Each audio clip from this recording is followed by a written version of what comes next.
After 6 months of living in my van, I think it's finally time I show you guys the electrical system that it came with, tell you why I haven't used it, and show you how I'm going to be upgrading it this month. Now, don't get me wrong, I'm super grateful that I bought a van that was already built out and livable so that I could move right in, load all of my belongings, and hit the road.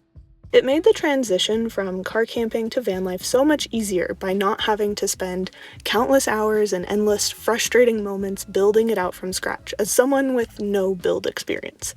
But the DIY electrical system that came with it, well, I've been a bit hesitant to trust it fully due to some safety concern.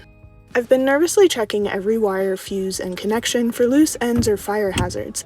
Plus, I don't have a good way to monitor my battery level while I'm off-grid. Because it's an AGM lead-acid battery, I'm constantly worried about over or undercharging it. The AGM battery can release flammable hydrogen gas if overcharged or even overheat, which is a real fire risk to my tiny home on wheels.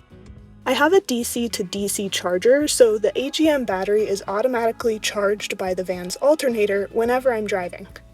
Because of this, I use it sparingly after long drives to partially discharge it and prevent overcharging by running the fan or turning on my house lights.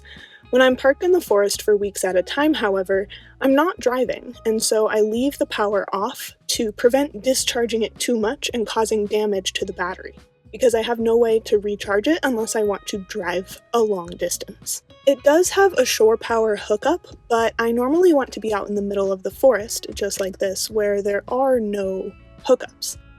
This inconsistent availability to power has made it difficult to use my van to its full capacity.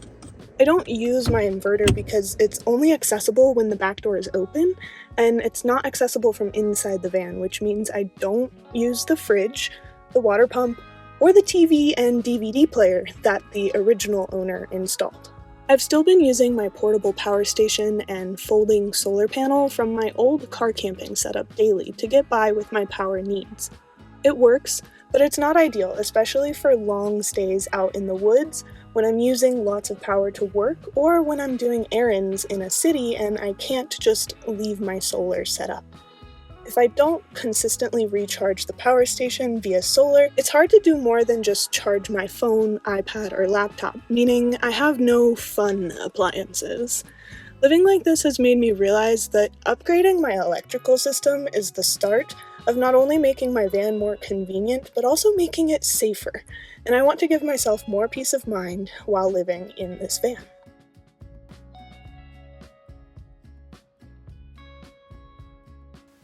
I went down a rabbit hole to find a battery that was not only safe and durable, but also had a long lifespan and warranty, and also would allow me to monitor the battery level and keep it charged using solar when I'm off-grid in a national forest for long periods of time. That's when I came across Renogy and their lithium ion phosphate semi-solid state batteries. They're built to last with a 7-year warranty, a durable metal enclosure that's water, dust, and corrosion resistant, and a smart self-heating design that keeps performance optimal even in extreme temperatures. Plus, they have a much higher usable capacity and more cycles per life than my old AGM battery. With this upgrade, I'll be able to monitor my battery level easy, keep it charged via solar, and stay off-grid in the forest for longer periods of time, knowing that I'm safe and powered. You don't have to live in a van to make your own energy and save on electricity bills. This Earth Day, don't just save energy, make it. Using Renogy's energy calculator, you can calculate your own energy savings when you add off-grid solar to your property, and if you share your results on social media, you'll be entered to win a free eFlex 30-watt solar panel for your system. You can also use the code on screen for a discount on some of your own Renogy gear. Thank you to Renogy for sponsoring this segment of the video. Over the next month, I will be tackling the installation process and getting my van ready for long stints in the forest this year, which is the main reason that I live this lifestyle to begin with. I don't want to be tied to the amenities of a city. I would much rather be outside enjoying my time in nature as much as possible. In addition to upgrading my electrical system, I plan to reconfigure my water system in the van. Currently, the sink is right next to the battery compartment, and so it has an opening where water could leak into the electrical compartment from underneath the sink if any were to spill. For this reason, I haven't used my sink nor my electrical system, and I continue to use 1-gallon jugs to store my water, which isn't really efficient for living off-grid. Ideally, I will waterproof the electrical compartment and get a much larger water storage container that can be stored underneath the sink. I'm also looking for ways to efficiently filter water to be able to stay off-grid even longer, so let me know if you have any recommendations on that.